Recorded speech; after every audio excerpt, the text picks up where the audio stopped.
کہ بہرحال جیسے میں نے کہا کہ جو حرام کھانے بتا دیے گئے، تو برتھ ڈے کا کھانا کیسا ہے، تو میں آپ کو بتا دیتا ہوں کھانے کے تعلق سے جو بات آپ ذہن میں رکھے ہو یہ ہے، کسی بھی کھانے کے لیے جو چیزیں ضروری ہے ان چیزوں میں سے پہلی چیز، 3 چیزیں، پہلی چیز جس مال سے کھانا کھلایا جا رہا ہو وہ حلال ہو، دوسری چیز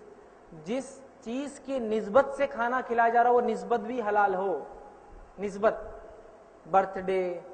مہندی کی رسم، سانچک کی رسم، نسبت، کھانا چلیے پیسہ حلال ہے لیکن نسبت، تیسری چیز جو ہونا چاہیے وہ یہ ہے جو کھلایا جا رہا ہو وہ بھی حلال ہو، 3 شرط ہے، کنڈیشن ہے، تو پہلا پیسہ حلال ہو، کھانے کی نسبت حلال ہو، جس چیز کی وجہ سے کھلایا جا رہا ہو وہ حلال ہو، اور تیسرا جو چیز کھلائی جا رہی ہے حلال ہو، جیسے کوئی حلال کھانا کھلا رہا ہے، معاف کرنا، حلال پیسے سے کھلا رہا ہے، نسبت بھی حلال ہے کہ وہ کہہ رہا ہے میرے ولیمے میں آئیے، اور کھانا کیا کھلا رہا ہے، مانو وہ شراب پلا رہا ہے آپ کو، تو 3rd کنڈیشن فیل جا رہی ہے، 2 کنڈیشن درست ہے، پیسہ بھی حلال، ولیمے کی دعوت بھی حلال، لیکن کیا ہو رہا، پلا رہا کیا ہے، شراب، حرام، تو نہیں کھایا جائے گا۔ دوسرا ایگزامپل، کسی کا سمجھو پیسہ حلال ہے لیکن وہ آپ کو دعوت دیتا ہے غیر اللہ کے نام کی چیزوں کی عبادتوں کی، مختلف قسم کے کھانے جو میٹھے، کھٹے اور تیز ہم بناتے ہیں مختلف دن، ایام اور مہینوں کے اندر، اس کے لیے بلا رہا ہے کہ فلاں کے لیے آئیے، فلاں کے لیے آئیے، یہ جشن، وہ میلاد، وہ فلاں، وہ برسی، وہ، تو پھر کیا ہوگا، پیسہ حلال ہے، کھانا بھی حلال ہے، جو چیز کھلا رہا، پوریاں کھلا رہا، اب رجب آ رہے تو 22 رجب کو اب پونے آنے والے، میٹھی میٹھی پوریاں کھانے والے سب، نسبت دیکھیے تو چیز جو کھلا رہا پوری بھی حلال ہے لیکن نسبت کس چیز سے ہے، اس چیز کی، جعفر صادق کی نیاز، وہ جائز نہیں، تو گویا پیسہ حلال ہے، کھانا بھی حلال لیکن نسبت غلط ہو گئی۔ تیسری چیز یہ کہ نسبت بھی حلال، ولیمے کا کھانا کھلا رہا ہے، کھانا بھی حلال، جو بریانی کھلا رہا ہے آپ کو، لیکن پیسہ حرام کماتا 100%، لیکن 100%، تو یہ کھانا بھی حرام ہو گیا، سمجھے آپ بات؟ تو لہٰذا اب آئیے، سوال یہ تھا، اب سب کھانوں کو اس سے فٹ کر لیجیے اب لا کر، سوال یہ تھا کہ اب برتھ ڈے کھانا کیسا ہے، تو میرا یہ سوال ہے، برتھ ڈے والا عمل کیا آپ صلی اللہ علیہ وسلم نے کبھی منایا؟ سالگرہ جس کو ہم زبان میں بولتے ہیں کہ ایک سال کم ہوا تو کبھی منایا؟ نہیں منایا۔ مشرکین مکہ میں بھی نہیں، مشرکین آپ کے زمانے کے، جیسا کہ رومی حکومت تھی، یہ تھی، ان میں ایک طریقہ تھا، اپنے بڑوں کی سالگرہیں مناتے تھے، برتھ ڈیز، اینیورسریز ہی مناتے، شادی کی برتھ ڈے یا فلاں کی وہ، اور اسی سلسلے میں جو ہے جب عیسائیت پہ اثر پڑا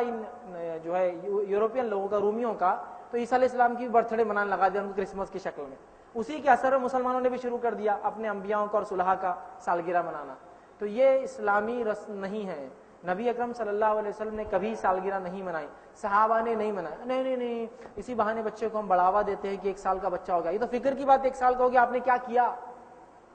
خوشی کی بات تو کہیں نظر نہیں آ رہی، 1 سال کا بچہ ہو گیا، آپ پہ پوچھ ہو گئی اور آپ نے کیا کیا، 10 سال کا بچہ ہو گیا، آپ پہ پوچھ، آپ کیا کیا، کچھ کر رہے نہیں اور آپ بڑے خوشی منا رہے، کس چیز کی خوشی؟ اور نام دیکھیے، سال گرا، سال اٹھانی ہے، گرا،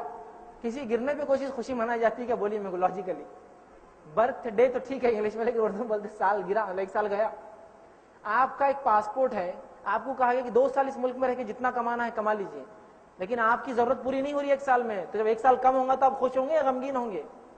یار پاسپورٹ ایکسپائر ہو رہا ہے، جلدی کرنا ہے، تو لوگ بولتے نہیں، بی پازیٹیو، پازیٹیو سوچنا چاہیے، گلاس آدھا خالی ہے تو یہ آدھا خالی نہیں بولنا آدھا بھرا ہوا ہے، یہ سب باتیں بولنے کے لیے اچھے، بی پازیٹیو، ہاں جب ویزا ایکسپائر ہوتا ہے تو پھر پتا چلتا آپ کو کہ کیا ہوتا ہے، جب پتا چلتا کم ہونے سے بی پازیٹیو، 1 سال بچا ہوا ہے بولنا اچھا ہے یا 1 سال چلے گا بولنا اچھا ہے، سمجھ رہے آپ؟ تو بہرحال